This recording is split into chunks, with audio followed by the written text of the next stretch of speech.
నమో వెంకటేశాయ.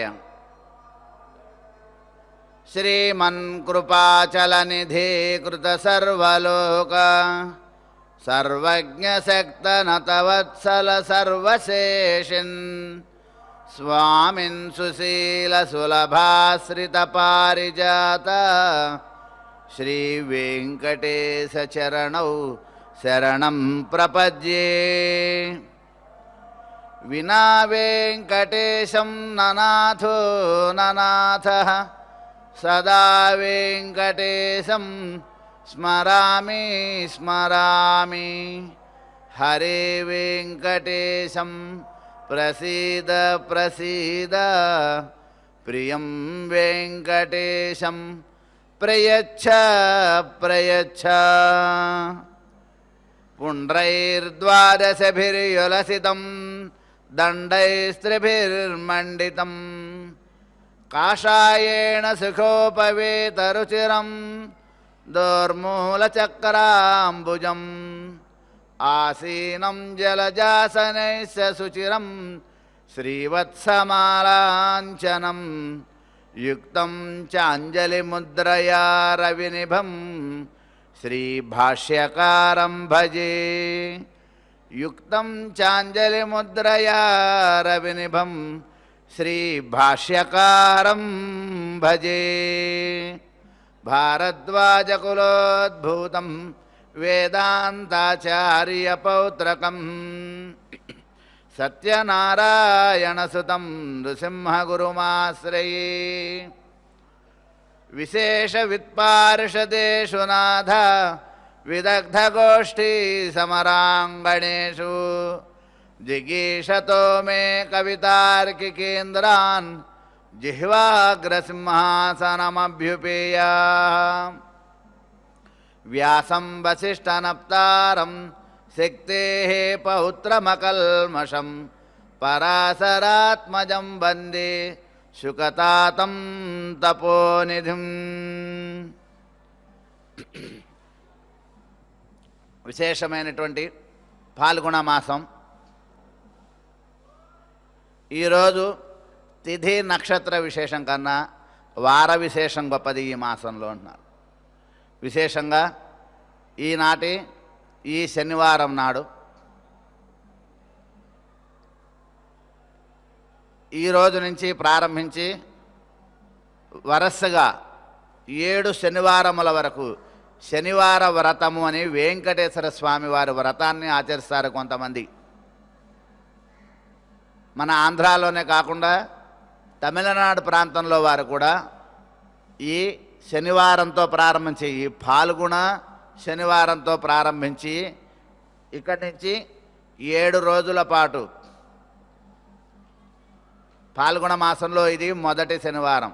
ఈ శనివారంతో ప్రారంభించి ఇక్కడ నుంచి 7 శనివారముల పాటు ప్రతి శనివారము ఆవృతమైనప్పుడల్లా కూడా ఆ శనివారం నాడు వెంకటేశ్వర స్వామి వారి యొక్క వ్రతం చేసుకుంటారట. వెంకటేశ్వర స్వామి వారి వ్రత కథ అనేటటువంటి ఒక చక్కనైనటువంటి గ్రంథం కూడా ఉన్నది మనకి.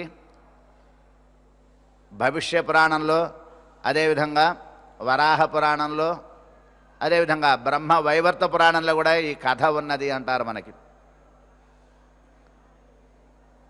భగవానుడు నిరంతరం కూడా ఈ ప్రాణికోటిని కాపాడటానికి ఏదో ప్రయత్నం చేస్తూనే ఉంటాడు. ఆయన ఎప్పుడూ కూడా విశ్రాంతిగా ఉండనే ఉండడు. ఆయన ఎలాగైతే కనుక ఒక తల్లి తన బిడ్డని నిత్యం కాపాడుకుంటూ ఉంటుంది, పగలు రాత్రి అనే సంబంధం ఉండదు. అర్ధరాత్రి గబుక్కున నిద్ర లేచి చూసుకుంటుంది, బిడ్డ పడుకుందా, మేలుకుందా, ఏడుస్తోందా, నవ్వుతోందా, ఆడుకుంటోందా, ఏం ఆకలేసిందా అని. మళ్ళీ పడుకుంటుంది, మళ్ళీ మధ్యలో మెలకు వస్తుంది, మళ్ళీ ఒకసారి బిడ్డ వంక చూసుకుంటూ ఉంటుంది. ఎందుకని? అది ఆ తల్లికి బిడ్డ మీద ఉండేటటువంటి ఆ మమకారం అలాంటిది. అదేవిధంగా భగవంతుడు కూడా ఎల్లప్పుడూ మన వంక మన కోసమే చూస్తూ ఉంటాడు, మన వంకే చూస్తుంటాడు, మన వెనకాలే ఉంటాడు ఆయన ఎప్పుడూ కూడా. కాకపోతే మనం గుర్తించం, అంతే తేడా. ఆయన స్వభావం ఒకటే, రక్షాపేక్షాం ప్రతీక్షతే, రక్షించాలనే ఎదురు చూస్తూ ఉంటాడట. మనమేం చేయాలి? అయ్యా నీవే రక్షకుడివి, నిన్నే నమ్ముకున్నాను అనే అనుకోవాలి. ఇంకో మాట మనం ఆయన దగ్గర మాట్లాడాల్సిన అవసరం లేదు. అంటే ఏ రకమైనటువంటి కోరికలను మనం ఆయన ముందు ప్రదర్శించాల్సిన అవసరం లేదు. పాలు త్రాగే వయసులో ఉన్నటువంటి పసిబిడ్డ ఆ తల్లిని ఏమి అడగాల్సిన పని లేదు. అంతా తల్లే వెనకాల ఉండి చూసుకుంటూ ఉంటుంది. ఆ బిడ్డను శుభ్రం చేయటం కానీ, వస్త్రాలు మార్చడం కానీ, స్నానం చేయించడం కానీ, ఆహారం పెట్టడం కానీ, నిద్రపుచ్చడం కానీ, ఆడించడం కానీ అన్నీ ఆ తల్లి బాధ్యత. ఆ బిడ్డ అడగాల్సిన పని లేదు. నాకు ఇప్పుడు స్నానం చేయొచ్చు అని ఏ పసిబిడ్డ అడగదు ఏ తల్లిని కూడా.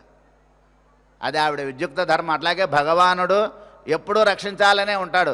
నన్ను ఈ రకంగా రక్షించు, ఆ రకంగా కాపాడు, అది ఇవి ఇది ఇవి అని మనం అడగాల్సిన పని లేదు. ఆయన మన వెనకాలే ఉంటాడు.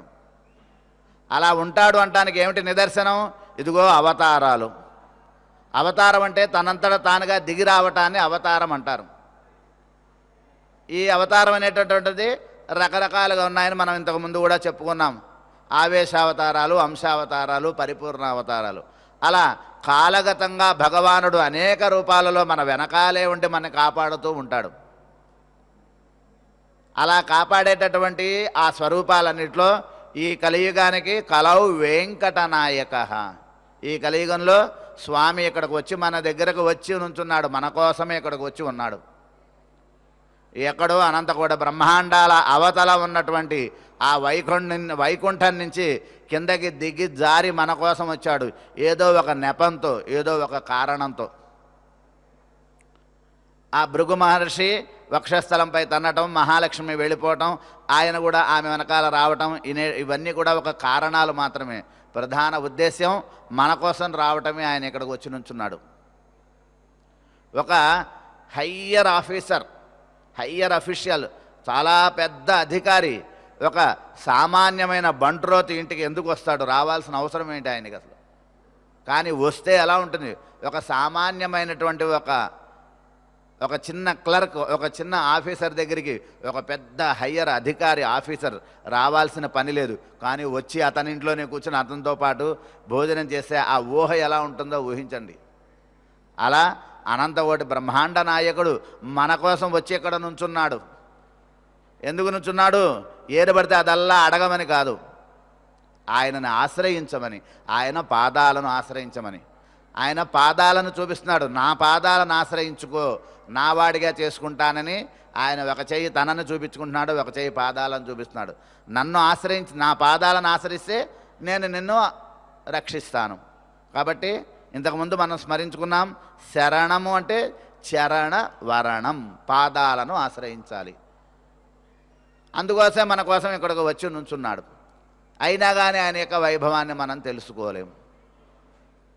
మన కోసం వచ్చినటువంటి ఒక గొప్ప ముఖ్య అధికారిని మనం ఎప్పుడూ కూడా అశ్రద్ధ చేయరాదు. మరి అలాంటిది భగవంతుడి విషయంలో. అందుకని అది కూడా చేస్తున్నాం మనం. సర్లే ఏం చేద్దాం అని ఆయన మరికొన్ని మార్గాలలో ఆయన మనని తన వైపుకి తిప్పుకునే రకంగా ప్రయత్నం చేస్తుంటాడు. అదే వ్రతాలు, పూజలు, ఉత్సవాలు, నోములు, ఇవన్నీ కూడా దేనికోసం అంటే ఆయన కోసం కాదు, మన కోసం. ఆయన లోపల నుంచి బయటకు వచ్చి ఊరేగవటం అనేటువంటిది కూడా మన కోసమే. మాడా వీధుల్లో ఆయన ఊరేగుతున్నాడు అంటే మన కోసం, మనని కాపాడటం కోసమే. ఆయనకి ఏ ప్రయోజనం లేదు. హాయిగా లోపల కూర్చునేవాడికి బయటకు రావటం ఎందుకు, మాడా వీధులంతా తిరగటం ఎందుకు అంటే మన కోసం. చూడండి రా, నన్ను చూసండి, నన్ను చూడండి, నన్ను ఆశ్రయించండి అని స్వామి మనకి దయామయుడు. ఆయన యొక్క దయ పెద్ద గడ్డగట్టిపోయి ఈ కొండలుగా మారింది అని మనకి వ్యాఖ్యానం చేశారు మహానుభావుడు. భగవంతుడు వెంకటేశ్వర స్వామి వారి యొక్క దయ గడ్డగట్టి కొండల రూపంలో చుట్టుపక్కలంతా ఉందిట. ఎటువంటి దయ? ఆయన దయ ఎలాంటి దయ? చెరుకు రసం లాంటిది. చెరుకు రసం అంటే అమృతం, భూలోకంలో ఉండేటటువంటి అమృతం చెరుకు రసం అంటే. ఆ అమృతము గడ్డగట్టిపోయిందిట, రసం గడ్డగట్టిపోయింది. గడ్డగట్టి 7 కొండలుగా మారింది ఈ గడ్డగట్టి. ఇక్కడ ఆ కొండలలో స్వామి దయా అనేటటువంటి ఘనీభవించినటువంటి పర్వతాల మధ్యలో ఆ దయామయుడు వేంచేసి ఉన్నాడు. ఆ స్వామిని ఆశ్రయించాలి మనం. ఈ కలియుగంలో వెంకట కలవు సంకీర్త్య కేశవం అంటుంది. కలియుగంలో భగవన్నామస్మరణ, వెంకటేశ్వర స్వామి నామస్మరణ, గోవింద నామస్మరణ చేసుకోవాలి అనేటటువంటి ఉద్దేశంతో ఈ ఫాల్గుణ మాసం కానీ, లేదు రాబోయే చైత్ర మాసం కానీ, లేదా శ్రావణ మాసం, ఈ 3 మాసాలలో ఈ 7 శనివారముల వ్రత చేసుకోవాలి అని మనకి పెద్దలు తెలియజేస్తారు. చతుర్వర్గ చింతామణి అనేటటువంటి గ్రంథం ఆ రహస్యాన్ని తెలియజేస్తోంది. దంపతులుగా చేసుకోవచ్చు, లేకపోతే బ్రహ్మచారిగా చేసుకోవచ్చు, లేదా కన్యగా ఉన్నటువంటి వాళ్ళు చేసుకోవచ్చు. ఈ వ్రతంలో జాతి కుల సంబంధమైనటువంటిది ఏమీ లేదు. ఈ జాతి ఈ కులము అనేటటువంటి సంబంధం లేదు. భక్తి శ్రద్ధలు కలిగినటువంటి వాళ్ళు ఎవరైనా నిష్ఠగా చేసుకోవచ్చు. కాకపోతే ప్రతి వ్రతానికి కొన్ని నియమాలను ఉంటాయి. మనం బ్యాంకులోకి వెళ్ళి డబ్బులు తీసుకోవాలి అంటే కొన్ని పద్ధతులు ఉంటాయి, సమ్ ప్రోటోకాల్స్ ఉంటాయి. మనకి ఒక అధికారిని కలవాలంటే కొన్ని నియమాలు ఉంటాయి. ముందుగా ఆయన దగ్గర అపాయింట్మెంట్ పర్మిషన్ తీసుకోవడం కోసం అప్లై చేసుకో, అవన్నీ కొన్ని ఉంటాయి. అదేవిధంగా శారీరక శుద్ధి, మానసిక శుద్ధి, పరిసరాల శుద్ధి, ద్రవ్య శుద్ధి అనేటటువంటి కొన్ని శుద్ధులు ఉంటాయి.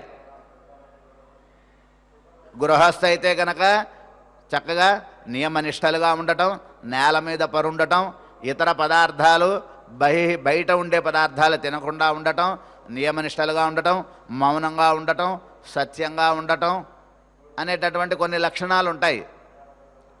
ఈ వ్రతం సూర్యోదయానికి కన్నా ముందు ప్రారంభించాలి అని మనకి తెలియజేస్తారు. శనివారంలో శని ఉషస్సు, ఉదయం ప్రాతకాలంలో శని ఉషస్సు అంటారు. చాలా విశేషమైనటువంటి కాలం. సూర్యోదయానికి ఒక ఘడియ ముందు, ఘడియ అంటే 48 నిమిషాలు, సూర్యోదయానికి ఒక ఘడియ ముందు, సూర్యోదయానికి ఘడియ తర్వాత కానీ లోపల కానీ ఈ వ్రతాన్ని ప్రారంభం చేసుకోవచ్చు. ఏమీ లేదు, వెంకటేశ్వర స్వామి వారి యొక్క చిత్రపటాన్ని పెట్టుకోవటం, చక్కగా పూలు పళ్ళు ఏర్పాటు చేసుకోవటం, విగ్రహం ఉంటే విగ్రహం పెట్టుకోవటం, చక్కగా వెంకటేశ్వర స్వామి వారి శతనామ అష్టోత్తర పూజ చేసుకోవటం. మీకు శక్తి ఉంటే వెంకటేశ్వర స్వామి వారి సహస్రనామం కూడా ఉన్నది మనకి. ఆ సహస్రనామార్చన మనకు రోజు స్వామివారి సన్నిధిలో ఉదయాన్నే మనం చక్కగా ఎస్విబిసి మాధ్యమం ద్వారా రోజు చూస్తుంటాం. పొద్దున్నే సహస్రనామార్చన, దాన్ని ఆ సహస్రనామాలను చెప్పుకోవటం, చక్కగా ప్రసాదాన్ని వండి స్వామికి నైవేద్యం చేసి ఒక 4 దంపతులు లేదు 7 మంది దంపతులకి దానం చేయటం, భోజనం పెట్టడం, అదేవిధంగా వారికి వస్త్రదానం చేయటం. ఇదే వ్రతం అంటే ఎందుకంటే ఏముండదు. ఈ చేసేటటువంటిది ఆర్భాటం లేకుండా భక్తి శ్రద్ధలతో శుచిగా చక్కగా శ్రద్ధగా చేసుకున్నట్లయితే స్వామి యొక్క అనుగ్రహం కలుగుతుంది, సంకల్పం కలుగుతుంది. 21 తరముల వరకు వాళ్ళకి చక్కగా వంశాభివృద్ధి జరుగుతూనే ఉంటుంది అనేటటువంటి రహస్యం మనకి ఈ వెంకటేశ్వర స్వామి వారి యొక్క వ్రత కథలో ఉంది అని చెప్తారు. ఏ విధంగానైతే సత్యనారాయణ స్వామి వారి యొక్క వ్రత సంబంధమైనటువంటి కథలు ఉన్నాయో, అదేవిధంగా ఈ తిరుమలలో ఏం చేస్తున్నటువంటి స్వామివారి యొక్క వైభవ ప్రతిపాదకమైనటువంటి అనేకమైన కథలు కూడా అందులో మనకి కొన్ని గోచరిస్తూ ఉంటాయి. ఆ భవిష్య పురాణంలో, అదేవిధంగా వెంకటాచల మహాత్మ్యం వరాహ పురాణంలో, వాటిల్లో కూడా కొన్ని వెంకటేశ్వర స్వామి వారి యొక్క వైభవ ప్రతిపాదకమైనటువంటి కథలు కూడా మనం స్మరించుకోవచ్చు. అంతేకాదు కేవలం వెంకటేశ్వర స్వామి వారి యొక్కనే కాకుండా ఇతర అవతారాలలో ఆ విష్ణుమూర్తి యొక్క వైభవాలను కూడా స్మరించుకోవచ్చు. భాగవత పారాయణ చేయొచ్చు, రామాయణం పారాయణ చేయొచ్చు, విష్ణు సహస్రనామాలు, భగవద్గీత, ఎవరి యొక్క భక్తి శ్రద్ధలను బట్టి వాళ్ళు ఆ వ్రత సమయంలో పారాయణ చేసుకోవచ్చు. శనివారం నాడు నియమనిష్టలుగా ఉండాలి. ఆ రోజంతా కూడా ప్రసాదాన్ని మాత్రమే పుచ్చుకుని ఉపవాసంగా ఉండాలి. ఉపవాసం అంటే ఆహారం కొద్దిగా తీసుకోవటం అని అర్థం, ఆహారం మానేయటం అని కాదు. ముందు రోజు కూడా ఏదో ఒక అల్పాహారాన్ని స్వీకరించి నేల మీద పడుకోవాలి ముందు రోజు రాత్రి. ఆ రోజు కూడా రాత్రి నేల మీద పడుకోవాలి, కటిక నేల మీద పడుకోవాలి. ఇలా కొన్ని నియమాలు ఉంటాయి. ఇటువంటి వ్రతాలు చేయటం వల్ల ఏమవుతుందంటే మనిషిలో చక్కగా బుద్ధిలో మంచి ప్రవృత్తి పెరిగి మనిషిలో ఆయుష్, ఆరోగ్యము, దైవభక్తి, అదేవిధంగా దయ, అహింస అనే లక్షణాలు పెరుగుతాయి ఈ రకమైన వ్రతాలు చేయటం చేత. వ్రతాలలో ఉపవాస నియమాలు ఉన్నాయి, అదేవిధంగా శాస్త్ర నియమాలు ఉన్నాయి, గృహ్య ధర్మాలు ఉన్నాయి, శ్రౌత ధర్మాలు ఉన్నాయి, ఎన్నో ఉన్నాయి. కాబట్టి చక్కగా ఒక స్వామిని ఆహ్వానం చేసి ఒక స్వామి చేత ఆ పూజ చేయించుకుని ఆయనకి చక్కగా దక్షిణని సమర్పించి ఆయనకి అదేవిధంగా భోజనాన్ని పెట్టి అదేవిధంగా వీలుంటే ముగ్గురు లేదు శక్తి ఉన్నట్లయితే 7 మంది దంపతులు ఆ దంపతులకి అన్నదానం చేసుకుని వస్త్రదానం చేయాలి అని ఈ నియమం ఉన్నది. ఈ రకంగా వ్రతాలు చేయటం వల్ల ఏం జరుగుతుంది అంటే మనలో ఆధ్యాత్మిక శక్తి మనను చూసి ఇంకొక 10 మంది తయారవుతారు ఇలా చేసుకోవచ్చు అనేటటువంటి రహస్యాన్ని. ప్రస్తుతం లోకంలో ఒకళ్ళు ఏదైనా చేస్తే వాళ్ళని చూసి 10 మంది వెంటబడుతూ ఉంటారు ఇలా చేయాలని. ఈ రకమైనటువంటి ప్రవృత్తిలో మారినట్లయితే చక్కనైనటువంటి సామాజిక అభివృద్ధి 10 మందిలో భక్తి తత్పరతను మనం పెంచిన వాళ్ళం అవుతాం. అంతటి విశేషం ఈ పాల్గొన మాసంలో ఈ వ్రతానికి ఉన్నది అని మనకి చతుర్వర్గ చింతామణి అనేటటువంటి గ్రంథం వెంకటేశ్వర స్వామి వారి యొక్క వ్రతాన్ని ఆచరించవచ్చు అని మనకి తెలియజేస్తోంది. ఇవే కాదు ఇంకా అనేకానేకమైన వ్రతాలు మనకు పురాణాలలో తెలియజేయబడ్డాయి. ముఖ్యంగా మనం చూసినట్లయితే మానవుని యొక్క జీవితంలో ప్రధానమైనటువంటి సింహభాగాన్ని పోషించేటటువంటివి ఈ గ్రహములు నక్షత్రములు. మనము తెలుసుకున్నా తెలుసుకోకపోయినా మనం విశ్వసించినా విశ్వసించకపోయినా సరే ఈ జాతక చక్రం ప్రకారమే జ్యోతిష్ శాస్త్ర ప్రకారమే మన జీవితం నడుస్తోంది, అందులో అనుమానమే లేదు. అలా అనేక రకమైనటువంటి నక్షత్రాలు ఉన్నాయి, అనేక రకములైనటువంటి గ్రహములు ఉన్నాయి. ఆయా గ్రహములలో ఆయా దశలలో ఆయా నక్షత్రములలో జన్మించిన వాళ్ళ యొక్క శుభాశుభ ఫలితాలు వారి యొక్క పూర్వజన్మ సుకృతానికి కలుపబడుతూ ఈ జన్మలో ఫలితాలు ఉంటాయట జ్యోతిష్ శాస్త్రంలో. కాబట్టి అలా అనేకమైనటువంటి నక్షత్రాలలో అనురాధ నక్షత్రం కూడా ఒక విశేషమైంది, వృశ్చిక రాశికి సంబంధించినటువంటిది. ఈ అనురాధ నక్షత్రం కలిగినటువంటి వారు చాలా సౌమ్యంగా ఉంటారు వాళ్ళు.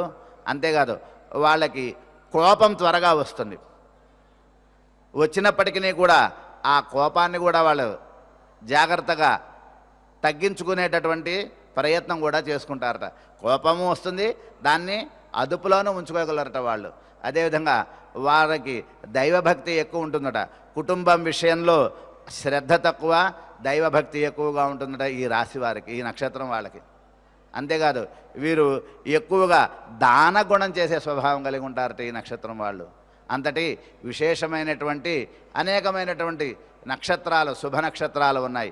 ఆయా నక్షత్రాలలో ఆయా నక్షత్ర ఫలములు కొన్ని ముందుగా మనం మన పూర్వులను లేదా ఎవరైనా పురోహితులను జ్యోతిష్కులను తెలుసుకొని వారి ద్వారా ఆ రకమైనటువంటి దోషాలను నివర్తింపజేసుకోవడానికి ఇలాంటి వ్రతములు పూజలు ఎన్నో సహకరిస్తాయి మనకి. అంటే లౌకికమైన ప్రయోజనం అదేవిధంగా అలౌకికమైనటువంటి ప్రయోజనం రెండూ ఉంటాయి మనకి వ్రతాల ద్వారా అని మనకి తెలియజేస్తున్నాడు. ఇంతటి విశేషమైనటువంటిది ఈ మాస వైశిష్ట్యం.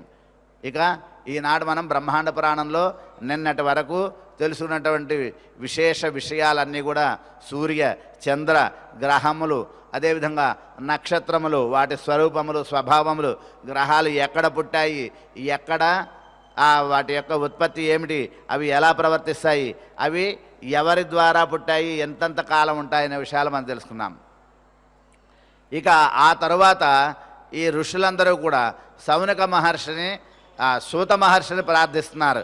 స్వామి, ఇంతకుముందు మీరు ఆ పరమశివుని యొక్క లింగోద్భవ కథ అదేవిధంగా నీలకంఠ నామస్మరణం అనేటువంటి విషయాల గురించి చెప్పారు కదా, ఆయన యొక్క వైభవాలు లీలలు ఇంకా తెలుసుకోవాలనుకుంటున్నాము, కొంచెం మాకు తెలియజేయండి స్వామి అని అడిగితే వారి శ్రద్ధకి ఆనందించినటువంటి ఆ సూత మహర్షి మరికొన్ని విశేషాలు చెప్పడానికి ప్రారంభించాడట. అలా చెప్పడం మొదలుపెట్టి ఆయన ఒకనాడు కృతయుగంలో జరిగినటువంటి స్వయంభవ మనవు కాలంలో జరిగినటువంటి కృతయుగ కాలంలో జరిగిన ఒక విషయాన్ని మనకి ఇక్కడ తెలియజేస్తున్నారట. పురా కృతయుగే విప్రాహ శృంగే హిమవత శుభే దేవదారువనం దివ్యం రమ్యం నానాద్రుమలతాకులం బహవో మునయస్తత్ర తపస్యంతో మునివ్రతా శైవాల భోజనా కేచిద్ దంతర్జలేశయ కేచిత్ అభ్రావకాశాస్తు పాదావంగుష్ట గ్రధిష్ఠా దంతోర్మూలనఖాశ్చాన్యేతు అశ్మకుట్టాస్తథా పరే స్థానవీరాసనాశ్చాన్యే మృగచర్యారతాస్తథా కాలం నయంతి తపసా తీవ్రేణ చ మహాధియః. ఈ హిమవత్ పర్వత ప్రాంతం గురించి మనం ఇంతకుముందు తెలుసుకున్నాం. భూమి మీద ఉండేటటువంటి ప్రధానమైన ద్వీపాలలో జంబూ ద్వీపం ఒకటి. ఈ జంబూ ద్వీపంలో ఉత్తర దిశగా ఉన్నటువంటిది ఆ హిమవత్ పర్వత ప్రాంతం. జంబూ ద్వీపంలో ప్రధానమైనటువంటిది భరతవర్షం. భరతవర్షం అంటే కనుక కొన్ని దేశాలన్నీ కలుపుకుని భరతవర్షం. ఆ భరతవర్షంలో భరతఖండం, ఆ భరతఖండంలో భారతదేశం. ఈ భారతదేశానికి ఉత్తర దిశగా అంటే మేరు పర్వతానికి దక్షిణ దిశగా, భారతదేశానికి ఉత్తర దిశగా హిమవత్ పర్వతం ఉంది, హిమాలయాలు ఉన్నాయి. ఆ హిమాలయాల యొక్క వైభవం, అందులో ఎన్నెన్ని ఇంకా అవాంతర పర్వతాలు, అదేవిధంగా నదులు, పుష్కరిణులు ఎన్నున్నాయో, శలయేళ్ళు ఎన్నున్నాయో మనం చెప్పుకున్నాం ఇంతకుముందు. అందులో ఆ పరమశివుడు ఉండేటటువంటి పర్వతం పేరు ఏమని చెప్పుకున్నాం? అరుణక పర్వతం. ఆ అరుణక పర్వత ప్రాంతం, ఆ ప్రాంతం నుంచి ఉత్తరముఖంగా, ఆ ప్రాంతం నుంచి ఉత్తరముఖంగా వెళితే ఒక విశేషమైన ఒక పెద్ద అరణ్యం ఉన్నది, చాలా పెద్ద అరణ్యం. దాని పేరు దేవదారు వనం అంటారు. అంటే అక్కడ దేవదారు వృక్షములు అంటారు. అంటే ఈ దేవదారు వృక్షములు ఔషధ వృక్షములు, పాలు కారుతుంటాయట అందులోంచి. ఆ పాలు అద్భుతమైనటువంటి సుగంధభరితమైనటువంటి పాలుట. మనం చూసేటటువంటి ఈ పాలు కాదు, అవి వేరే విచిత్రంగా ఉంటాయి. ఆ పాలు చాలా సుగంధభరితంగా ఉంటాయట. ఆ వృక్షాల నుంచి కారేటటువంటి ఆ పాలు, ఆ దేవదారు వృక్షాలతో కూడినటువంటి దట్టమైన ఒక పెద్ద అరణ్యం ఉందిట. ఆ అరణ్య ప్రాంతంలో ఎందరో వేలాది మంది మహర్షులు తపస్సు చేసుకుంటూ ఉండేవారట. రకరకాల విభాగాలతో కూడినటువంటి మహర్షులందరూ కూడా ఆ దేవదారు వనంలో తపస్సు చేసుకుంటూ ఉండేవారట. ఆ తపస్సు చేసుకునేటటువంటి వాళ్ళందరూ ఎలా ఉన్నారో వర్ణిస్తున్నాడు వ్యాస మహర్షి. వాళ్ళందరినీ ప్రత్యక్షంగా ఆయన దర్శించాడు. విచిత్రమైనటువంటి స్థితులలో ఉంటారట. ఎలా ఉంటారట వాళ్ళు? కొంతమందిట ఆ సెలయేళ్లలో, ఆ చెరువులో ఉండేటటువంటి ఆ నీటి లోపల ఉండే నాచు అంటారు, నాచు, నీటి లోపల ఉండేటటువంటి గడ్డి, ఆ గడ్డిని ఆహారంగా తీసుకుంటారట కొంతమంది. అదేమిటో విచిత్రం. ఇంకొంతమంది నీటిలో పడుకుని జపం చేస్తూ ఉంటారట. ఇంకొంతమంది నేల మీద ఒంటికాల మీద నుంచుని జపం చేస్తూ ఉంటారట. ఇంకొంతమంది ఆకాశంలో గాలిలో పడుకుని తపస్సు చేస్తూ ఉంటారట. మరికొంతమంది ఆకాశంలో ఒంటికాల మీద నుంచుని తపస్సు చేస్తూ ఉంటారట. మరికొంతమంది పర్వతాగ్రాల మీద వంగి, ఒక కాలుతో వంగి నుంచుని తపస్సు చేస్తూ ఉంటారట. ఈ రకమైనటువంటి స్థితులలో వాళ్ళందరూ తపస్సు చేస్తుంటారట. అంతేకాదు మరికొంతమంది కాలి బటను వేలి మీద మొత్తం శరీరాన్ని ధరింపజేసి 2 చేతులను పైకి జోడించి తపస్సు చేసుకుంటూ ఉంటారట. అంతేకాదట కొంతమంది ధాన్యం ఉంటుంది, ఆ ధాన్యాన్ని కేవలం నాలుక తగలకుండా దంతాలతో మాత్రమే వాళ్ళు చూర్ణం చేసి వాటిని భక్షిస్తారట. నాలుకకి ఏదన్నా తగిలితే అది ఎంగిలవుతుంది. నాలుక తగలకుండా లోపలికి వేసుకోవటం మన వల్ల అవుతుందా? అవనే అవదు, కానీ వీళ్ళకి అవుతుందిట అది. ఈ మహర్షుల యొక్క గొప్పతనం అదిట. కేవలం దంతాలనే రోకళ్ళలాగా చేసుకుని దంతాలతోనే ఆ ధాన్యాన్ని దంచుతారట. నాలిక లోపల నాలిక స్పర్శ లేకుండా దంచుతారట. పెదవుల స్పర్శ, నాలిక స్పర్శ లేకుండా. మనం ఏమన్నా తినే పదార్థం ఉందా? చూపించండి ఒకటన్నా. ఏదీ లేదు. కానీ ఆ పెదవులు, దంతం, నాలిక స్పర్శ లేకుండా వారు కేవలం దంతాలతోనే ఆ ధాన్యాన్ని దంచుకుని దంపి ఆ విధంగా లోపలికి స్వీకరిస్తారట. ఆ రకంగా ఉన్నారట. ఆ రకమైన విశేషాన్ని మనకి తెలియజేస్తున్నారు. అంతేకాదు మరికొంతమంది ధాన్యాన్ని దంచటానికి ముందే దాని యొక్క పొట్టుని తీసి దాన్ని మరలా నాలికకు తగలకుండా లోపలికి భుజిస్తారట. ఇదేం విచిత్రమో, ఆ రకంగా ఉంటారట మహర్షులు. అవన్నీ కూడా తపశ్శక్తిలో కొన్ని కొన్ని విశేషమైనటువంటి శక్తులు అవన్నీ తపోనిష్టలో కొన్ని కొన్ని శక్తులు శరీరానికి తగులుతూ ఉంటాయి, శరీరంలో కలుగుతూ ఉంటాయి. కదలకుండా ఎక్కువసేపు మనం జపం చేసినట్లయితే మనందరికీ ఆ వెనకాల భాగంలో బాగా నొప్పి మొదలవుతుంది, తలనొప్పి మొదలవుతుంది, కాళ్ళు నొప్పులు ఒళ్ళు నొప్పులు మొదలవుతాయి. అవన్నీ లెక్క చేయకుండా తపస్సు చేస్తూ కూర్చుంటే కొంతసేపటికి అవన్నీ ఎగిరిపోతాయి. అలా చేస్తూ చేస్తూ చేస్తున్న వాళ్ళే ఈ మహర్షులు. వీళ్ళందరూ కూడా వీరాసనంలో ఉంటారట. వీరాసనం చాలా విచిత్రంగా ఉంటుంది. వీరాసనం చాలా కష్టమైనటువంటి ఆసనం. ఆ వీరాసన స్థితిలో శరీరం మీద ఉండేటటువంటి ఆ భారాన్నంతా మోస్తున్నప్పటికీ కూడా ఒక అంగుళం, ఒక అణువు కూడా వాళ్ళు కదలకుండా నిశ్చలమైనటువంటి శరీరం మీద పట్టుతో తపస్సు చేస్తుంటారట మహర్షులు.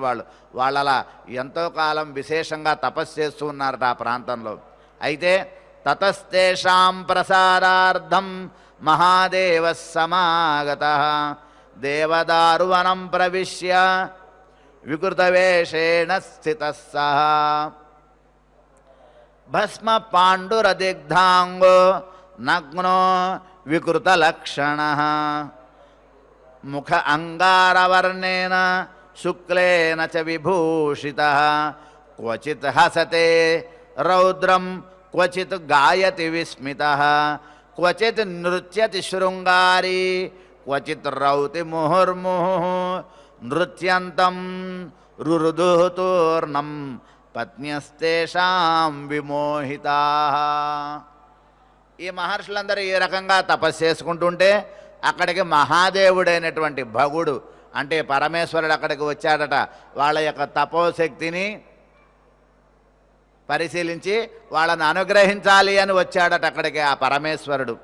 ఎందుకంటే ఆ హిమాలయ పర్వత ప్రాంతంలో అరుణ పర్వతానికి దగ్గరలోనే ఉంది దేవదారు వృక్షం. కాబట్టి సాధారణంగా బ్రహ్మ విష్ణు మహేశ్వరులు ఈ మహర్షుల యొక్క తపఃఫలాలను వాళ్ళకి అందించడం కోసం అప్పుడప్పుడు వేం చేస్తూ ఉంటారు వారు. పరమశివుని గురించినట్లయితే పరమశివుడు, అదేవిధంగా విష్ణువు గురించినట్లయితే విష్ణువు, అదేవిధంగా బ్రహ్మ గురించినట్లయితే బ్రహ్మ. వీరు ముగ్గురు కూడా మహానుభావులు అనుగ్రహించడం కోసం వస్తుంటారట. అయితే ఇక్కడ మాత్రం విచిత్రంగా ఆ పరమేశ్వరుడు విచిత్రమైనటువంటి ఒక విశేషమైనటువంటి రూపంతో వాళ్ళ దగ్గరికి వచ్చాడట. ఎలా వచ్చాడట ఆ స్వామి అనేటటువంటి తెలియజేస్తున్నట. విశేషమైనటువంటి వికృత చేష్టలతో, విశిష్టమైన చేష్టలతో ఉన్నటువంటి ఆ మహాదేవుడు ఒక విచిత్ర రూపంతో వచ్చాడట. ఎట్లా వచ్చాడట? ఆయన శరీరమంతా కూడా భస్మాన్ని ధరించాడట. అంతేకాదట, ఆయన ఒక జింక చర్మాన్ని, ఒక పులి చర్మాన్ని ధరించి వచ్చాడట. కాళ్ళకి చేతులకి అంతా కూడా ఎర్రనైనటువంటి ఆ రక్తపు రంగుని పూసుకుని వచ్చాడట. అంతేకాదు ఒక్కొక్కసారి నృత్యం చేస్తున్నట, ఒక్కొక్కసారి నవ్వుతున్నట, ఒక్కొక్కసారి రోదన ఏడుస్తున్నట, ఒక్కొక్కసారి కోపంగా హీంకరిస్తున్నాడట. ఇట్లా ఆ వికృతమైనటువంటి చేష్టలతో, అంతేకాదు ఎర్రనైనటువంటి నేత్రములతోనూ నల్లనైనటువంటి దంతములతోనూ వికృతంగా అప్పుడప్పుడు ఆ నాలికని బయటికి ప్రదర్శిస్తూ అరుస్తూ మళ్ళీ మౌనంగా నవ్వుతూ ఇట్లా విచిత్రమైనటువంటి స్వభావంతో ఆ స్వామి వారికి దర్శనమిచ్చాడట. మధ్య మధ్యలో గట్టిగా అరుస్తున్నాడట, ఒక్కొక్కసారి నవ్వుతున్నాడట, ఒక్కొక్కసారి ఏడుస్తున్నాడట. ఈ రకమైనటువంటి విచిత్రమైనటువంటి హావభావములతో ఆ వన ప్రాంతం అంతా ఆ స్వామి కలియతిరుగుతున్నట. అయితే ఈ మునులందరూ తపోనిష్టలో ఉన్నప్పటికీ కూడా ఈ మునుల యొక్క పత్నులు ఆ స్వామి యొక్క వికృత రూపాన్ని చూశారట. చూసి భయపడిపోయారట. మెడలో అస్థిపంజరముల యొక్క ఒక పుర్రెల యొక్క ఒక మాలను ధరించి ఉన్నాడట. ఆయన యొక్క జటాజూటమంతా కూడా బాగా అస్తవ్యస్తంగా ఉందట. చూడటానికి భయపడేటటువంటి రూపంతో ఉన్నటువంటి ఆ స్వామిని చూసి ఆ మునిపత్నులందరూ భయపడి అక్కడ నుంచి భయంతో పరుగులు పెట్టారట. అక్కడి నుంచి హాహాకారాలు చేస్తూ ఆ స్వామి రూపాన్ని చూసి భయపడి పారిపోయారట మునిపత్నులందరూ కూడా. వారి యొక్క అరుపులను విన్నటువంటి ఈ మహర్షులందరూ కూడా భయంతో వారు కూడా ఉన్నపాళంగా తపస్సు నుంచి ఒక్కసారిగా భగ్నం చెంది కళ్ళు తెరిచి చూశారట. అంతా కూడా కలియ చూశారు. ఏదో జరుగుతోంది, ఏదో ఒక ప్రమాదం జరుగుతోంది, ఒక భయంకర వాతావరణం అని భయపడ్డారట వాళ్ళందరూ కూడా. అయితే ఆ మహర్షులందరికీ కూడా స్వామి యొక్క రూపాన్ని చూసేసరికి ముందుగా భయం వేసింది, ఆ తర్వాత వారికి క్రోధం వచ్చిందట. ఈ రకంగా ఒక ప్రశాంతమైనటువంటి వాతావరణాన్ని నీవు భగ్నం చేశావు అని ఆ పరమశివుని విషయంలో వారికి కోపం వచ్చిందట. వచ్చి ఆయనను శపించటానికి వారు ప్రయత్నం చేశారట. అయితే స్వామిని శపించేటటి శక్తి వాళ్ళకి మహర్షులకు ఉండదు. ఎలాగంటే సూర్యుని యొక్క కాంతి ముందు నక్షత్రాలు ఎలాగైతే గనక కనపడవో, అదేవిధంగా ఈ పరమేశ్వరుని యొక్క దివ్య తేజస్సు, ఆయన యొక్క వైభవం ముందు, ఆయన యొక్క మహత్వం ముందు వీళ్ళ యొక్క ఈ శాపములేవి పనిచేయలేదుట. కానీ స్వామి వారిని ఏమీ అనకుండా వారిని అనుగ్రహించారట. అయితే ఒక్కొక్కసారి ఋషుల యొక్క ఆ తపశ్శక్తులు త్రిమూర్తులను కూడా కదిలించాయి అని మనకి ఇక్కడ తెలియజేస్తున్నారు. అంటే ప్రస్తుత ఘట్టంలో పరమేశ్వరునికి ఈ మహర్షుల చేత ఏ రకమైనటువంటి శాపములు కలగనప్పటికీ కొన్ని సందర్భాల్లో మహర్షుల యొక్క తపోశక్తి త్రిమూర్తులను కూడా కదలించి వేస్తుంది, వారిని కూడా కొన్ని ఇబ్బందులలోకి నెట్టివేస్తుంది అనేటటువంటి విషయాన్ని మనకి తెలియజేస్తున్నాడు. శ్రూయతే మునిశాపేన బ్రహ్మణ సుమహాత్మన సమృద్ధ శ్రేయసాంయోని యజ్ఞో వై నాశమాప్తవాన్. సాక్షాత్తు చతుర్ముఖ బ్రహ్మ కూడా మహర్షుల యొక్క ఒకప్పుడు శాపాలకు, వారి యొక్క కోపానికి బ్రహ్మగారు కూడా గురవ్వాల్సి వచ్చింద. బ్రహ్మే కాదు, ఆ మహావిష్ణువు కూడా వారి యొక్క ఆ మునుల యొక్క శాపం వల్ల ఇబ్బందులు పడాల్సి వచ్చింది. అయితే వారందరూ కూడా లోకోత్తర పురుషులు, అదేవిధంగా దివ్యజ్ఞాన సంపన్నులు, త్రిలోక రక్షకులు కాబట్టి వాళ్ళు ఆ శాపములన్నీ వారికి వరములుగా మారి అవన్నీ లోకరక్షణ కోసమే వారు ఆ విషయంలో వాళ్ళు పాటుపడుతూ ఉంటారు. అవన్నీ వాళ్ళ చేష్టలన్నీ లోకరక్షణ కోసమే ఉంటాయి అని మనకి ఇక్కడ వ్యాస మహర్షి తెలియజేస్తున్నారు. సాక్షాత్తు మహాత్ముడైనటువంటి ఆ బ్రహ్మ యొక్క శ్రేయస్సుకు కారణమైనటువంటి యజ్ఞఫలం కూడా ఋషుల వల్ల శాపం చేత నశిస్తుంటాయట. లోకంలో ఏ యజ్ఞం చేస్తున్నప్పటికీ కూడా, ఏ రకమైనటువంటి హోమాలు పూజలు చేస్తున్నా బ్రహ్మాణమావాహయామి అని బ్రహ్మను పూజిస్తారట. ముందుగా బ్రహ్మకి ఆ యజ్ఞ ఫలాన్ని బ్రహ్మకి సమర్పణ చేయటం కోసం బ్రహ్మని పూజిస్తారు. ఆ పూజల యొక్క ఫలములు కూడా కొన్నిసార్లు బ్రహ్మగారికి అందకుండా నశించాయట. కారణం ఋషుల యొక్క శాపాలు ఉన్నారు. ఇక శ్రీ మహావిష్ణువు యొక్క విషయం మనం చెప్పాల్సిన అవసరమే లేదు అంటున్నారు. సాక్షాత్తు ఆ లోకరక్షకుడైనటువంటి ఆ భగవానుడైన శ్రీ మహావిష్ణువు కూడా భృగువు యొక్క శాపం చేత 10 రకాలైనటువంటి జన్మలు ఎత్తాల్సి వచ్చింది అంటున్నారు. అంతేకాదు ఒక సాధారణమైనటువంటి మానవులు కూడా మహావిష్ణువు కృష్ణుడిగా అవతరించిన ఆ సమయంలో కూడా శాపాలను భరించాల్సి వచ్చింది. సాక్షాత్తు గాంధారి కూడా శ్రీకృష్ణుడిని శపించడం మనం చూస్తూనే ఉన్నాం. ఈ విధంగా భగవంతుడు కూడా ఒకప్పుడు శాపోపహతుడు అవ్వటం అనేటటువంటిది జరిగింది అంటున్నారు ఇక్కడ. ముందుగా మనం చూసినట్లయితే మనకి వసువులు ఉన్నారు. మన్వంతరాల్లో ఉన్నటువంటి ఆ వసువులందరూ కూడా ఋషువుల యొక్క శాపాలకి గురయ్యారట. వీళ్ళు కూడా అష్టవసువులు ఉన్నారు.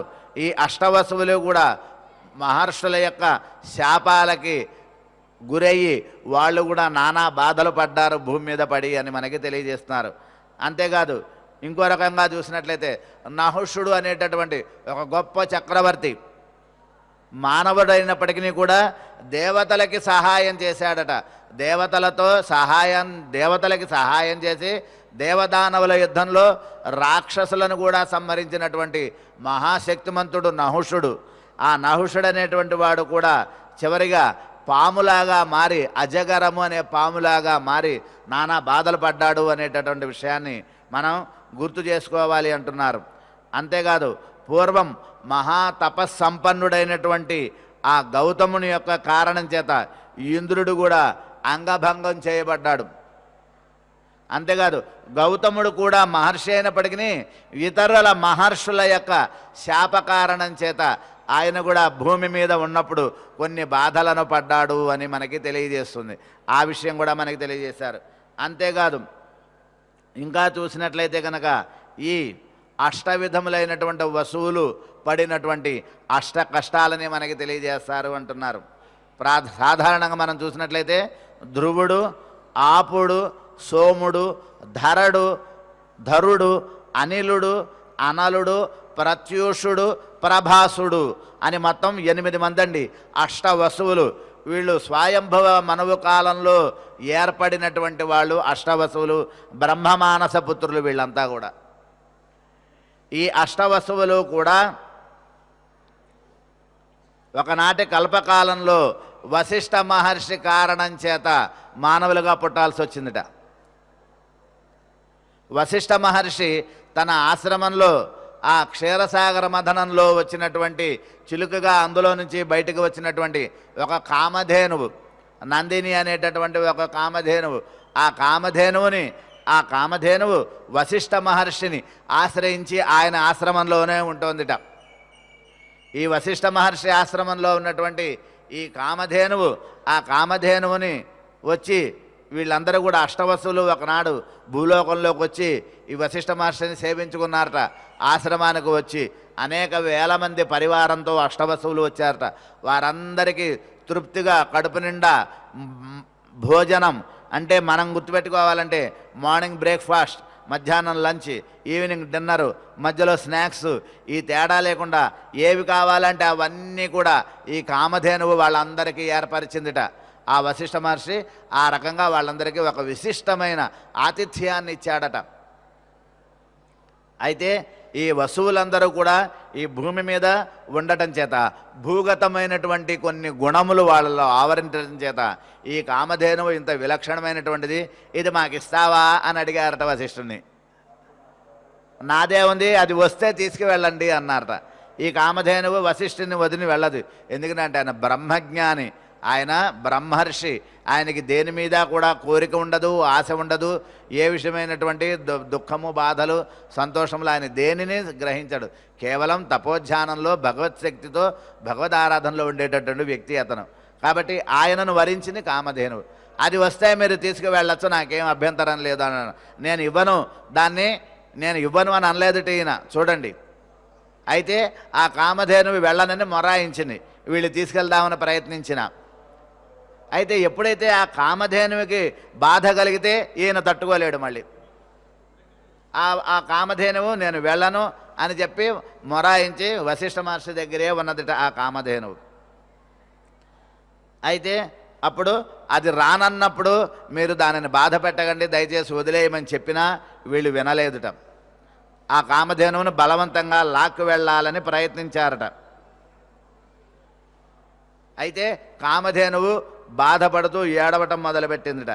దాన్ని చూసినటువంటి వశిష్ఠ మహర్షికి బాధ కలిగి బాధంలో నుంచి కోపం వచ్చిందిట. అది మీకు ఎంతో సహాయం చేసి మీకు కడుపు నిండా అన్నం పెట్టింది, అటువంటి దాన్ని మీరు బాధ పెడుతున్నారు, మీకు ఇది తగదు అని ముందుగా మంచిగా చెప్పినా వాళ్ళకి అర్థం కాలేదుట. మీరు వసువులైనప్పటికీ కూడా వసుస్థానంలో ఉండి మీరు ఈ రకమైన రజోగుణ తమోగుణ ప్రభావంతో ఉన్నారు. కాబట్టి మీరు ఈ వసుస్థానానికి అర్హులు కాదు.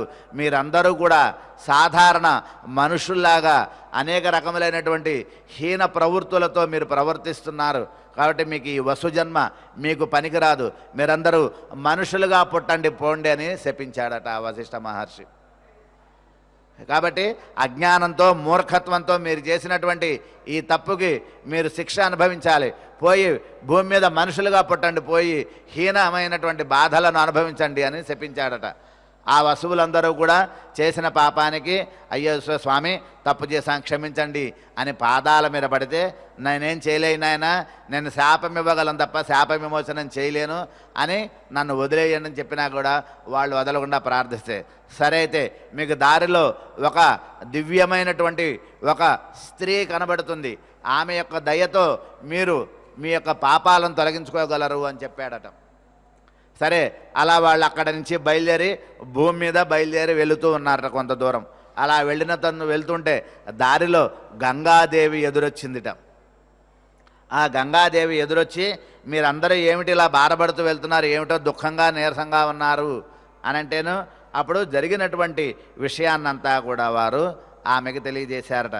అలా తెలియజేయటంతో అయ్యో ఎంత ఇబ్బంది కలిగింది మీకు, అయితే రాబోయేటటువంటి వైవస్వత మన్వంతరంలో మీరు ద్వాపర యుగ ప్రారంభంలో మీరు తప్పకుండా నా సంతానంగా మీరందరూ పుట్టెదరు. ఆ రకంగా మీకు నా నుంచి పుట్టడం చేత మీరందరూ కూడా తిరిగి మీ రూపాలను పొందగలరు అని ఆమె వాళ్ళని చెప్పి పంపించిందిట.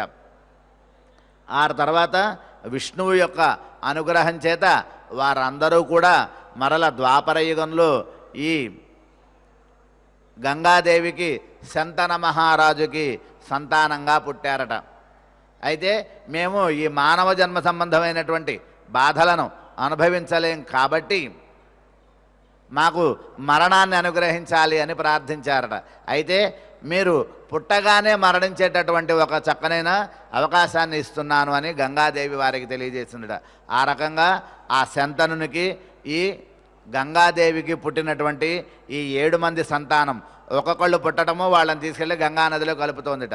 అయితే ఈ అష్టవస్తుల్లో ఎక్కువగా ఆ కామధేనువును బాధ పెట్టిన వాడు చిట్ట చివరి వాడైనటువంటి ప్రభావసుడు కాబట్టి ఇతడికి మాత్రం పరిపూర్ణమైనటువంటి ఆయుర్దాయంతో ఇచ్ఛామరణంతో ఎక్కువ బాధలు అనుభవిస్తాడు అని ఆ వశిష్ఠ మహర్షి ఈ ప్రభావసుడు అనేటటువంటి చివరవాడిని శపించాడట గట్టిగా.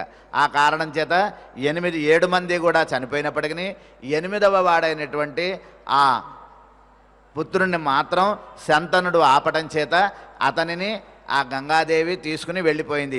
అతనుడే గాంగేయుడు భీష్ముడు. ఆ భీష్ముడే కురువంశానికి మూల పురుషుడుగా ఉండి అనేక బాధలను అనుభవి మనకి తెలిసిందే భీష్ముడు పడినటువంటి బాధలన్నీ కూడా.